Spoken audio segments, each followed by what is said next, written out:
Hello everybody, my name is Kat Bowser. I'm your resident fantasy therapist and welcome back to my channel. Those of you here the first time, welcome. My name is Kat Bowser. I'm a licensed therapist. I'm also a writer working on my first novel. And on my channel, I like to dig into what I consider to be the heart of writing, the characters. The heart of the characters is in their psychology. So that's the angle we take on everything we talk about on my channel, because in my opinion, that's how you make a more well-rounded world. So for today, we are continuing with my trope diagnosis series. So for the month of December, I did it on character origins. And for the month of November, I did sidekicks. For October, I did villains.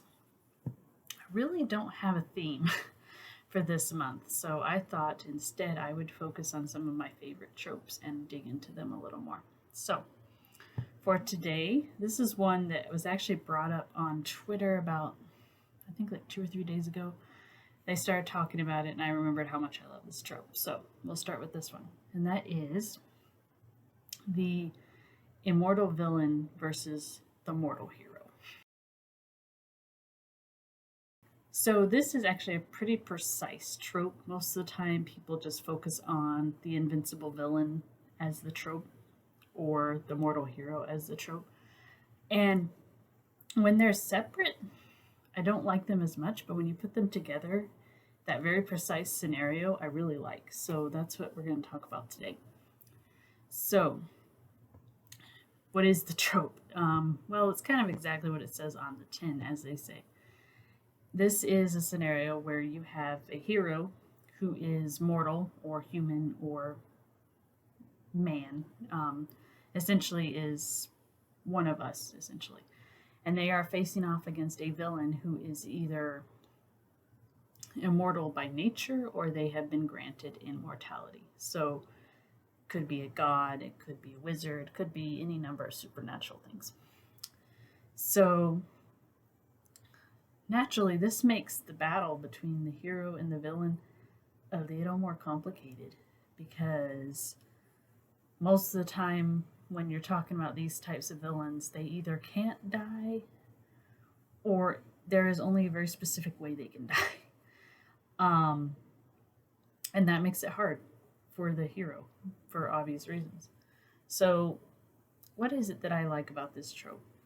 The main thing I like about this trope is that it forces the hero to think outside the box. In a lot of stories, when it comes down to it, the hero versus the villain, it's usually just this big bombastic battle, which is fine. I have nothing against those battles, but they've been done. Almost every story has them. So I think if you're going to have one, you need to make it unique in a certain way. Sometimes it could be the setting, sometimes it could be the actions that the characters take. In this case, I think this trope makes it unique by the scenario itself, in that, okay, we have a battle between a hero who can die and a villain who can't. In most cases, that means the hero is going to lose.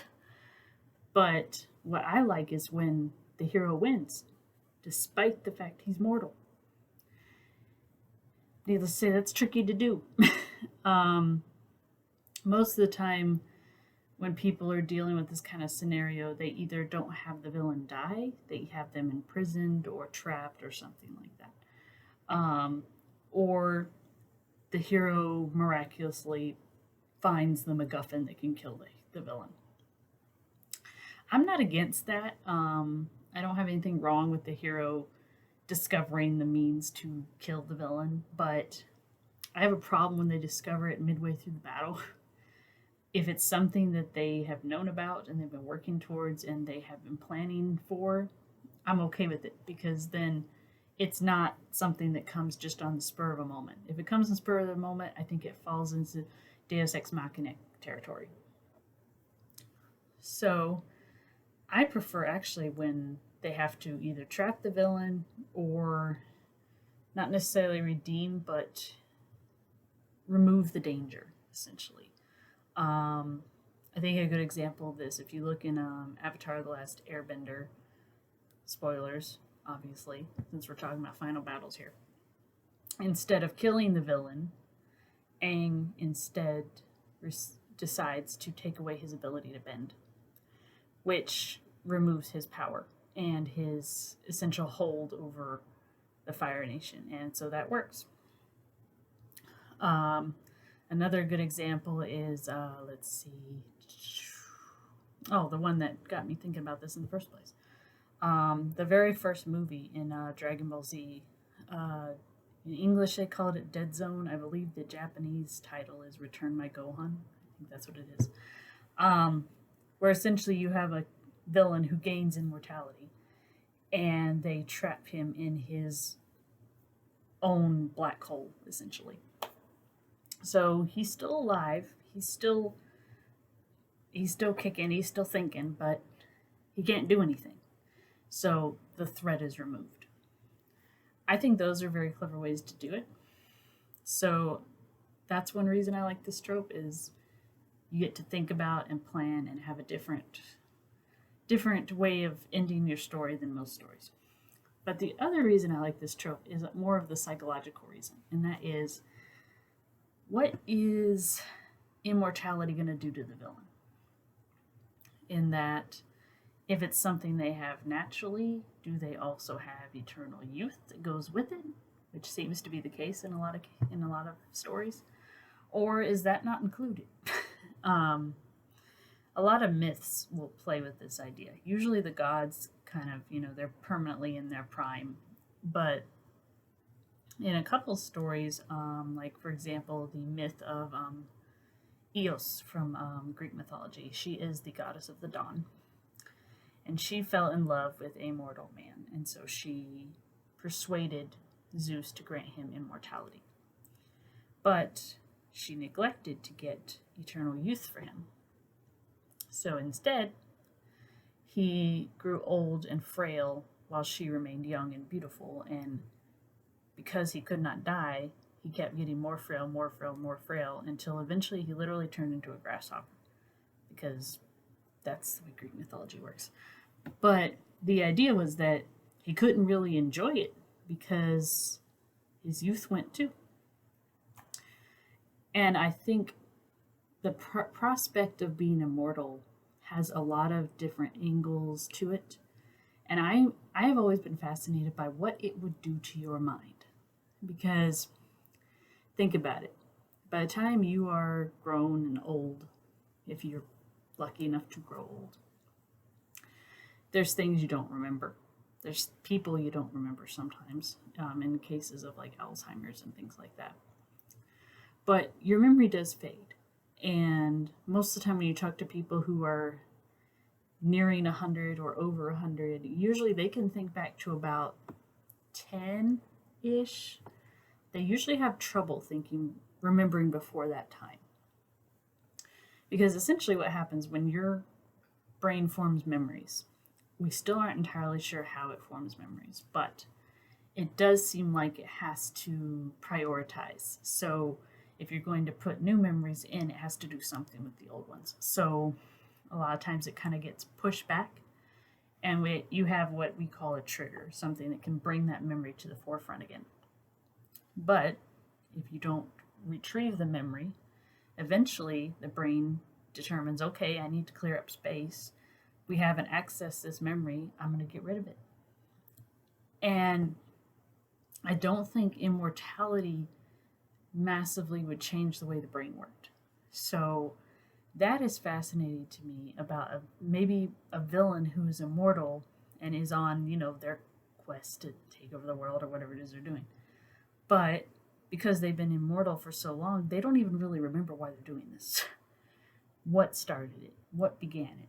But they know that it's important to them, and so they keep pursuing it. And I like that idea that as even immortal villains are going to have these issues with the brain that occur over time. So the thing with the brain is it likes to clean house every so often, which is why I'm sure you guys have heard the phrase, you use it or you lose it.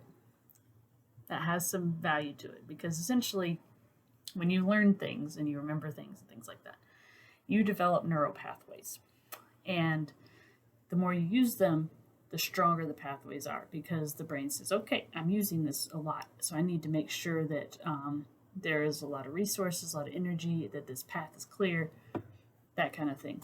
If it's one you don't use a lot but use every so often, there's not going to be as much energy devoted to it, so it might take you some time to kind of get back into the swing of it and remember how to do it. If it's one you use maybe once and never again, as far as the brain is concerned, it's served its purpose, and so it essentially destroys that pathway and redirects the energy somewhere else. So just want to have people think about, with an immortal villain, maybe we could do some more with that. I think that could be a fun angle to take. But lastly, what is it that really draws me to this trope? And honestly, I love an underdog. I really love a hero that you think there should be no way for them to win. Everybody's kind of counting against them. Fate even is kind of counting against them, but they still pursue and they push forward because they think it's the right thing to do. I love rewarding that. I love rewarding characters that do the right thing because it's the right thing, even though they have all these odds against them. So I think that's really what draws me to this trope, is that when the hero wins, it's all the more satisfying. So that's one of my favorite tropes that I don't see a lot, and I don't see mentioned a lot. Because again, it's one of those tropes that if it's only in this scenario that I like it. If you otherwise give me an invincible villain versus an invincible hero, I'm bored. I don't care. But when you throw a few of the traits in together and you get this very precise scenario, I am all over it. So thank you guys for chiming in for this week's trope. Like I said, this month I think I'm going to just focus on my favorite tropes, some of my favorite tropes, and just dig into the heart and psychology behind them a little bit. So I hope I will see you guys in the next video. If you guys like this content, make sure you leave a comment below. I always love responding to them. If you want to never miss a video when I upload, make sure you subscribe and ring that bell. I upload every Thursday and every Sunday, and I always try to add extra videos when I can. And until next time, I hope you guys have a good one. I hope you're having a great New Year so far.